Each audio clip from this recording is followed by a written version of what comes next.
In the most violent gangland feud in Irish criminal history, they are Dublin's Dead Men Walking. As one international crime gang headed up by a Dublin drug smuggler seeks to annihilate its rival in the Irish capital, at least 29 men have been told they are on death lists.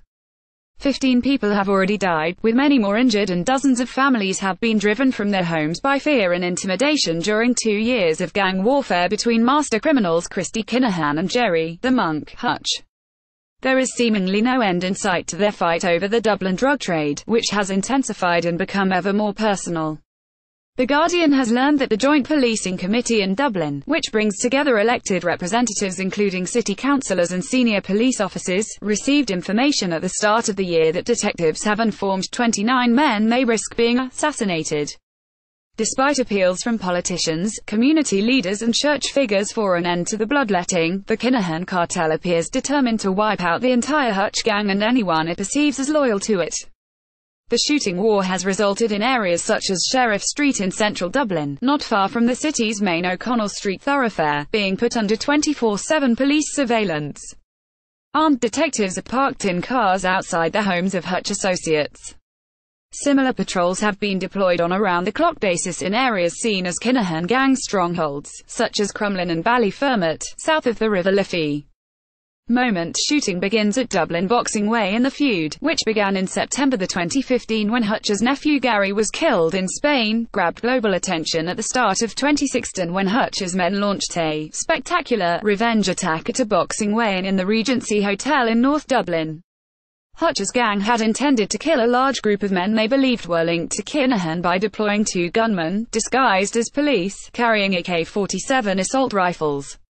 Another gunman, carrying an automatic pistol around the front of the hotel, was dressed as a woman.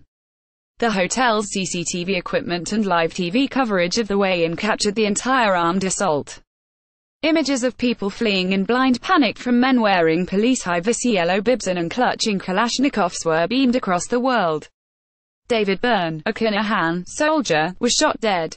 But the spectacularly backfired on the Hutch gang.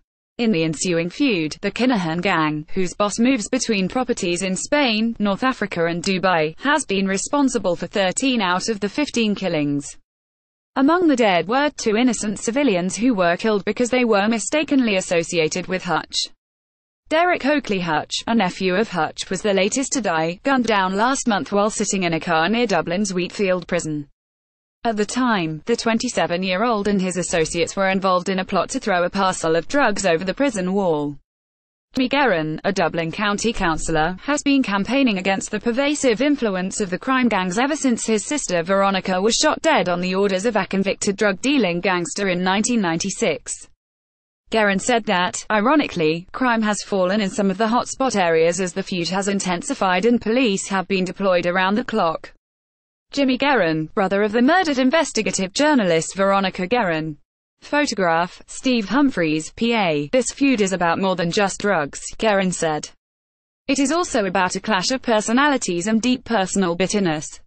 Responding to widespread public anger over the death of Veronica Guerin, the Irish state established the Criminal Assets Bureau in 1996. The CAB was given unprecedented powers to seize the assets and wealth of suspected top criminals and led to many of the country's most notorious gangsters fleeing Ireland, some of them angrily blaming the Gilligan gang for crossing the line by killing a journalist and bringing the glare of the state's scrutiny onto their operations. Irish authorities have seized drugs worth hundreds of weapons and millions of euros and cash in the fight against the gangs, but Guerin said he believed more could still be done. They need to bring back experienced detectives from retirement and take a more comprehensive approach to tackling this gangster culture in Dublin, he said.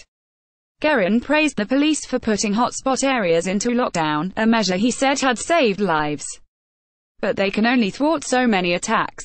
Others will get through, especially because the Kinahan gang has the resources to pay young criminals to carry out its hits.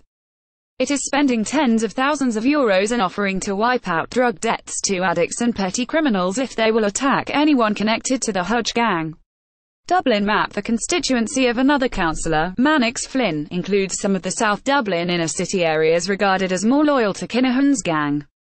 Anyone even remotely associated, or thought to be associated, with the Hutch family has been driven out of their homes, he said. Unlike during previous Dublin gang disputes, Flynn added, there is no mafia-style commission, providing a mediation mechanism for gangs to sort out their differences. This feud, I am sad to say, is here to stay. There is no mediation process and no one either side will listen. This is way beyond negotiations now and is a fight to the death. The battleground has even extended to Ireland's maximum security prisons.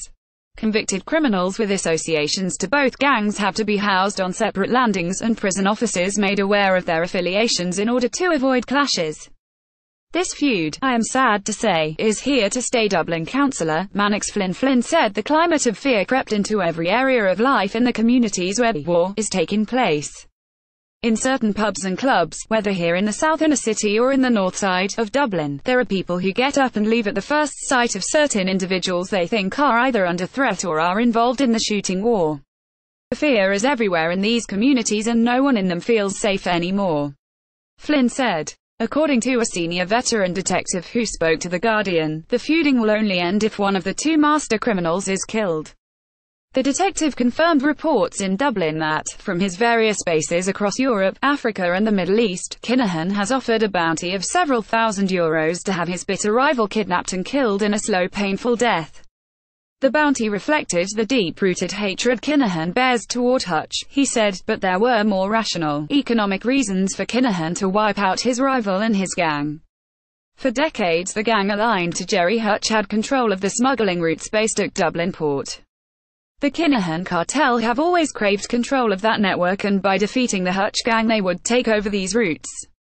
There is more to all this carnage than just a bloody vendetta, although that is important. The Kinahans have more than one reason to wage war until they win, he said.